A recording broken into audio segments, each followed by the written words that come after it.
अभी एक न्यूज़ आ रही है कि बाबर और रिजवान को परमानेंटली T20 आई टीम से ड्रॉप किया जा रहा है, होना चाहिए? बिल्कुल होना चाहिए। मैं समझता हूँ इनको टेस्ट मैचेस के लिए रखें, आगे एक आधे साल के बाद मेरे ख्याल से सिर्फ टेस्ट मैचेस के लिए रखना चाहिए, वनडे से भी साइड लाइन कर देना चाहिए। क्यों इंतहा है जेलसी की भाई साहब, इंतहा है। इतनी जेलसी किसी को किसी से शायद होती तो होगी, लेकिन इस तरह से लाइव बैठकर उसको शोकेस करना शायद कामरान अकमल के अलावा और कोई कर नहीं सकता। और इसी कामरान अकमल के इसी स्टेटमेंट और इसी पोस्ट के बाद, या इस जो उन्होंने लाइव पॉडकास्ट के अंदर जो बोला, इसके बाद इसके बाबर आजम के वालिद साहब जो उन्होंने कोई उनको एक रिप्लाई दिया हुआ है जो कि सोशल मीडिया पर इस वक्त ट्रेंड कर रहा है। और उसके बाद कामरान अकमल साहब ने फिर से उनको भी एक और रिप्लाई भी दिया है, जो मतलब बात की बात है, उस पर मैं ज़्यादा तफसील के साथ बात नहीं करूंगा। लेकिन जो चीज़ कामरान अकमल ने बाबर आजम के बारे में इस लाइव पॉडकास्ट के अंदर बोली है, उसी पर मैं कामरान अकमल साहब की क्लास लेता हूं कि यार तुम होते कौन हो भाई ये बात करने वाले? तुम्हारी ये जुर्रत कैसे हुई कि तुम बाबर आजम के ऊपर ये वाली बात करो कि उसको T20 से तो ड्रॉप करना ही करना चाहिए, ODI से भी ड्रॉप कर देना चाहिए। भाई तुम्हारी औकात क्या है? तुम्हारी औकात क्या है कि तुम बाबर आजम के बारे में ऐसी चीज़ें बोलो? हम मजीद डिटेल के साथ बात करेंगे। अगर आप लोग पहली बार मेरे चैनल पर आए हो तो आपसे रिक्वेस्ट है कि वीडियो को लाइक कर दें, चैनल को सब्सक्राइब कर दें, क्योंकि यहाँ पर आपको क्रिकेट की तमाम न्यूज़, तमाम अपडेट्स टाइम टू टाइम मिलती रहती हैं। तो सबसे पहले मैं इस बंदे की औकात आपको दिखाता हूं कि जो बाबर आजम के ऊपर उंगली उठा रहा है। ये स्क्रीन पर आपको दिखाई दे रहा है, ये इस बंदे के स्टैट्स हैं। इसने पाकिस्तान को रिप्रेजेंट किया। ये बंदा जो 30 की, 25 की, 21 की एवरेज रखता है, 30 की टेस्ट में, 25-26 की ODIs में और 21 की एवरेज ये रखता है बंदा T20 क्रिकेट के अंदर। वो बंदा अब बात कर रहा है, वो बंदा इस चीज़ पर डिस्कस कर रहा है कि बाबर आजम को इस टीम से ड्रॉप कर देना चाहिए। उस बाबर आजम के बारे में ये बात कर रहा है जिस बाबर आजम की स्टैट्स आपके सामने हैं, जो टेस्ट क्रिकेट में 40+ की एवरेज रखता है, ODI क्रिकेट में 55 की एवरेज रखता है, T20 क्रिकेट में वो ऑलमोस्ट 40 की एवरेज रखता है, और फर्स्ट क्लास क्रिकेट की भी आपके सामने है कि 54 की वो एवरेज रखता है। उस बंदे को ये बंदा कह रहा है कि ODI से भी ड्रॉप कर देना चाहिए।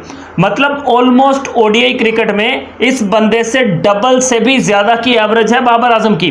जिस बंदे के बारे में ये बंदा कह रहा है कि इसको ODI से भी ड्रॉप कर देना चाहिए, उस बाबर आजम को ODI से ड्रॉप करने की बंदा ये कामरान अकमल बात कर रहा है, जिस बंदे ने ODI क्रिकेट में 4 साल तक राज किया है नंबर 1 की पोजीशन पर। जब पाकिस्तान की क्रिकेट टीम तनज़ली का शिकार थी, तब भी वो अकेला वाहिद ऐसा बंदा था कि जिस बंदे ने पाकिस्तान की क्रिकेट टीम की जान में जान डाली हुई थी। वो अकेला बंदा था जो हर मैच में परफॉर्म करता था। वो अकेला बंदा था जिसने ODI क्रिकेट में पाकिस्तान का नाम कहीं ना कहीं रोशन रखा हुआ था। मतलब कहीं ना कहीं कोई ऐसी जगह ज़रूर थी कि जहाँ पर जब भी कोई रैंकिंग्स देखी जाती थी तो दिखाई देता था कि यार कोई पाकिस्तानी भी है जो टॉप पर है। वो वाहिद पाकिस्तानी था जिसने 3 इंडियंस को अपने नीचे रखा हुआ था। रोहित शर्मा को, विराट कोहली को, शुभमन गिल को अपने नीचे उसने रखा हुआ था, और वो अकेला नंबर 1 पोजीशन पर था बाबर आजम। उस बंदे के लिए ये 2% का कामरान अकमल ये बात कर रहा है कि उसको ODI से भी ड्रॉप कर देना चाहिए। बेटा तुम्हारी जो औकात है ना, वो यही है कि तुम जेलस हो सकते हो, तुम जल सकते हो, सड़ सकते हो, क्योंकि तुम आज तक तुमने बाबर आजम के ऊपर कप्तानी नहीं की, जैसा उस बंदे ने बोला है, जिस तरह से बाबर आजम के वालिद साहब ने बोला है। आज तक तुम कप्तानी नहीं कर सके बाबर आजम के ऊपर। और बाबर आजम वो बच्चा कि जब तुम क्रिकेट खेला करते थे और बाबर आजम अभी बिल्कुल छोटा होता था, शायद उसको बैट भी पकड़ना नहीं आता था, वो बाबर आजम तुम्हारे ऊपर कप्तानी करके गया, और वो कप्तानी की कि तुम उस मैच में मेरा ख्याल 4 रन बनाकर आउट हुए थे, और बाबर आजम ने सेंचुरी स्कोर की थी। ये एक मैच था, डोमेस्टिक मैच था आई थिंक, जिसकी ये बात हो रही है, और उमर अकमल भी वहां पर इसी की कैप्टनसी में खेला था।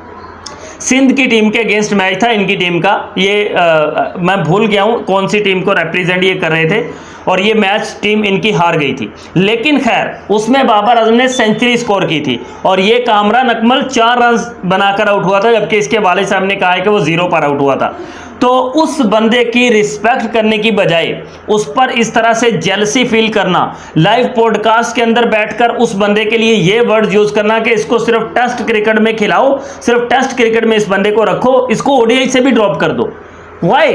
क्यों तुम ये बात कर रहे हो भाई साहब, क्यों तुम ये बात कर रहे हो? तुम्हारी औकात मैंने तुम्हें दिखा दी कि तुम्हारी जो एवरेज है। मैं हर उस पाकिस्तानी प्लेयर की रिस्पेक्ट करना चाहता हूं जिसने पाकिस्तान को किसी भी लेवल पर जाकर रिप्रेजेंट किया, उसने पाकिस्तान के लिए कुछ ना कुछ जीता, उसने पाकिस्तान की जीत में अपना रोल प्ले किया। कामरान अकमल भी उन्हीं में से एक है। इसने पाकिस्तान के लिए बड़ी अच्छी परफॉर्मेंसेस दी हुई हैं। टेस्ट क्रिकेट में इसकी अच्छी परफॉर्मेंसेस हैं, ओडीआईज में भी हैं, T20s में भी हैं।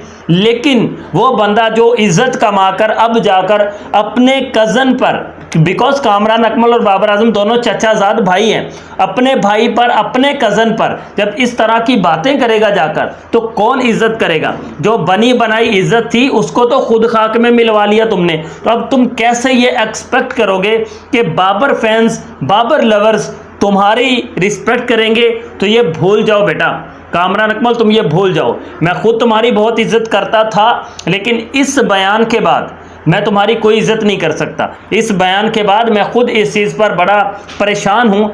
यार तुम्हें चाहिए कि तुम बाबर को सपोर्ट करो, तुम ये कहो कि भाई T20 से उनको ड्रॉप नहीं करना चाहिए था, तुम्हें ये कहना चाहिए कि उनको भी टीम के अंदर मतलब रखो, ठीक है, उनको भी टीम के अंदर होना चाहिए, साथ में यंग लड़कों को भी रखो, एक सेटअप बनाओ टीम का।